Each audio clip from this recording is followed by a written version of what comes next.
దీనికి సంబంధించి చనిపోయిన కుటుంబాలకు ₹1 కోటి నష్టపరిహారం ఇప్పించాలి. పరిశ్రమ వాళ్ళతో మాట్లాడి ప్రభుత్వం వైపు నుంచి పరిశ్రమ వైపు నుంచి చనిపోయిన కుటుంబాలకు ₹1 కోటి నష్టపరిహారం ఇవ్వాలి అని చెప్పి నేను ఆదేశాలు ఇవ్వడం జరిగింది. ఆదేశాల ప్రకారం మా మంత్రులు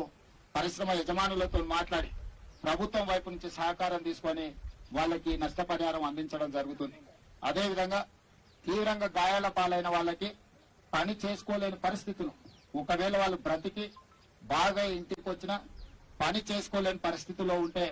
వాళ్లకు ₹10 లక్షల ఇవ్వాలని, అదేవిధంగా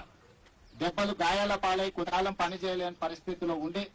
ఆ తర్వాత మళ్ళీ యథావిధిగా వాళ్ళు పనులకు వెళ్లే పరిస్థితి ఉంటే వాళ్లకు ₹5 లక్షల ఇవ్వాలని, అదేవిధంగా ఈ దుర్ఘటనలో ఏదైతే వైద్య సహాయం అందించాలనో 100% వాళ్ళకు సంబంధించిన వైద్య సహాయాన్ని పరిశ్రమలు అదేవిధంగా